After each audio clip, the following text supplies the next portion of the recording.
கூட்டு எப்படி வைக்கிறதுன்னு பார்க்கலாம். இந்த மாதிரி மட்டன் ரத்தம் மட்டன் கடையில இருந்து வாங்கிக்கணும். இந்த மாதிரி ஒரே வச்சு தருவாங்க. மண் பாத்திரத்துல வாங்கி வச்சீங்கன்னா சீக்கிரம் உறைஞ்சிரும். வாங்கிக்கிட்டு வந்ததும் வெந்நிப்படுத்தி வச்சிடணும். வெந்நிப்படுத்தி வைக்கிறதுனா சுடுதண்ணில வேக வச்சு எடுத்து வைக்கணும். அப்படியே வச்சோம்னா கெட்டுடும், இல்லைன்னா தண்ணி விட்டுடும். அதனால வேக வச்சு எடுத்து வைக்கணும். இந்த மாதிரி வச்சுட்டோம்னா சமைக்க கொஞ்சம் நேரம் ஆனாலும் கெடாம இருக்கும். ஒரு பாத்திரத்துல தண்ணி எடுத்துட்டு இந்த மாதிரி குச்சி அடிக்கணும். வேப்பங்குச்சி மட்டும் எடுத்துடாதீங்க, கசக்கும்.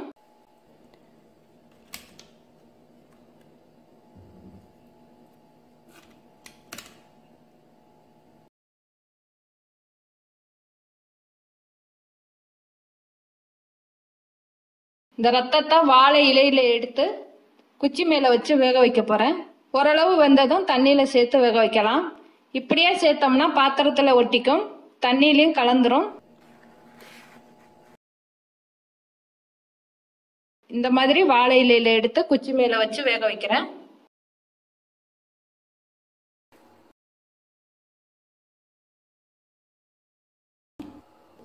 சின்ன வெங்காயம் ஒரு 15, தக்காளி 2, பெரிய தக்காளியா இருந்ததுன்னா 1.5 தக்காளி எடுத்துக்கோங்க, ரொம்ப புளிப்பா இருக்கக்கூடாது. எலுமிச்சை இதுல இருந்து ஒரு 6-7 சொட்டு எடுத்தா போதும். கருவேப்பிலை கொஞ்சம், தாளிக்க பட்டை இலை, 1/4 டீஸ்பூன் சீரகம், 1/4 டீஸ்பூன் சோம்பு, மசாலா அரைக்க 1/4 டீஸ்பூன் கசகசா இருந்தா எடுத்துக்கோங்க, 2 துண்டு தேங்காய், 1 டீஸ்பூன் சோம்பு, 1 துண்டு இஞ்சி, 4 பல் பூண்டு. இதை நல்லா வதக்கிட்டு நைஸா அரைச்சு எடுத்துக்கணும். 1/4 டீஸ்பூன் மஞ்சள் தூள், 1.5 டேபிள் ஸ்பூன் மல்லித்தூள், 1 டேபிள் ஸ்பூன் மிளகாய் தூள். காரம் அதிகம் வேணும்னா மிளகாய் தூள் அதிகமா சேர்த்துக்கோங்க. இதுக்கு கடலைப்பருப்பு கண்டிப்பா சேர்க்கணும். கடலைப்பருப்பு 1/2 உலக்குக்கு கம்மியா எடுத்திருக்கேன், 1/2 கப்புக்கு கம்மியா எடுத்துக்கோங்க. இதை தனியா குழையாம வேக வச்சு எடுத்துக்கணும்.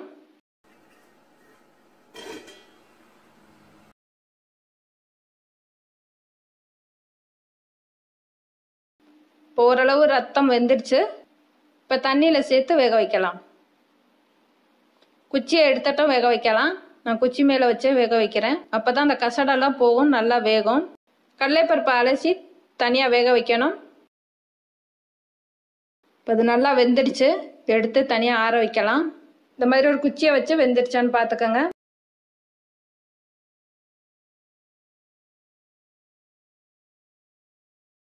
ஒரு பாத்திரத்துல கொஞ்சமா நல்லெண்ணெய் சேர்த்துட்டு சோம்பு பொரிய விடணும். இஞ்சி பூண்டு சேர்த்து வதக்குங்க. இப்ப தேங்காய் சேர்த்து வதக்கணும். கசகசா இருந்தாலும் சேர்த்து வதக்கிடுங்க. நல்லா ஆறுனதுக்கு அப்புறம் மிக்சியில சேர்த்து நைஸா அரைக்கணும். இப்ப இதை கட் பண்ணி எடுத்துக்கலாம்.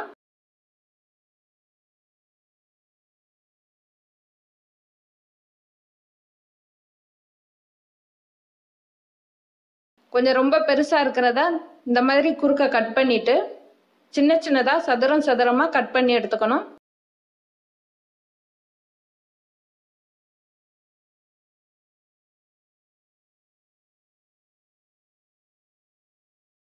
இந்த மாதிரி கட் பண்ணி எடுத்துக்கணும். ஒரே மாதிரி கட் பண்ணணும். கடலைப்பருப்பு இந்த மாதிரி வேக வச்சு எடுத்துக்கணும் குழையாம. ஒரு அகலமான பாத்திரம் வச்சுக்கோங்க. நல்லெண்ணெய் கொஞ்சம் அதிகமா சேர்த்துக்கணும். பட்டை சோம்பு பொரிய விடணும். நல்லா பொரிஞ்சதும் வெங்காயம் சேர்த்து வதக்கணும். வெங்காயம் கொஞ்சம் நீள நீளமா கட் பண்ணி எடுத்துக்கோங்க.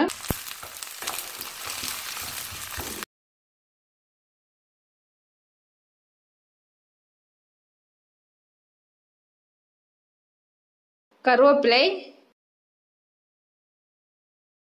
தக்காளி சேர்த்து வதக்கலாம். நான் 1.5 தக்காளி அளவு சேர்த்திருக்கேன், 1/2 தக்காளி எடுத்து வைக்கிறேன்.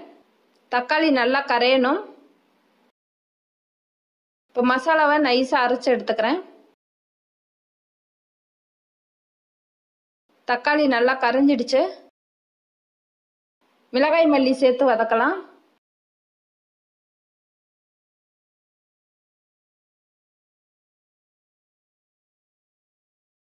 கட் பண்ணி வச்சிருக்க ரத்தம் சேர்த்து வதக்கணும்.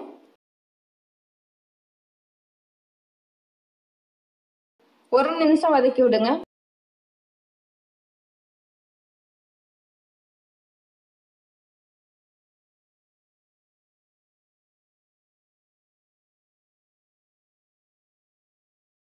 இப்போ வேக வச்சிருக்க கடலைப்பருப்பு சேர்த்துக்கலாம். ரொம்ப அதிகமா சேர்த்துறாதீங்க, வெறும் கடலைப்பருப்பா இருக்கும். நம்ம எடுத்திருக்க அளவு சரியா இருக்கும்.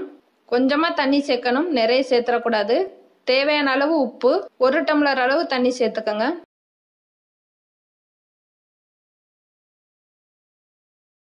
உப்பு காரம்லாம் சேர்ற அளவு கொதிக்க விடணும். ஒரு 2 நிமிஷம் கொதிக்க விட்டா போதும்.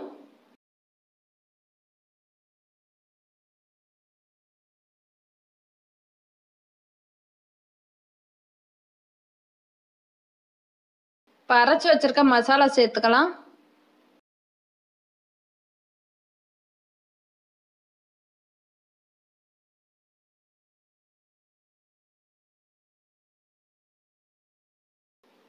மசாலா சேர்த்ததுக்கு அப்புறம் மிதமான தீயில வேக விடுங்க, அடி பிடிச்சிடும்.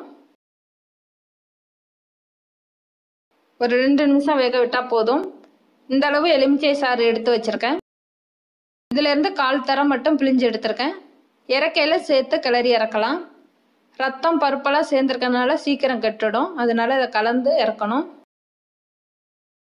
இந்த மாதிரி இருக்கணும்.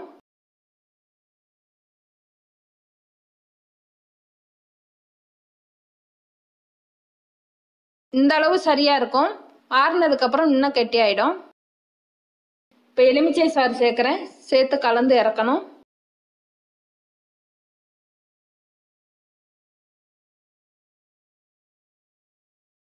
ரத்த கூட்டு ரெடி ஆயிடுச்சு. சாதம் மண்டி கூட சேர்த்து சாப்பிட சுவையா இருக்கும். புளிக்குழம்பு கூடவும் சேர்த்து சாப்பிடலாம். இது சாப்பிடல ரொம்ப மிருதுவா இருக்கும். நன்றி.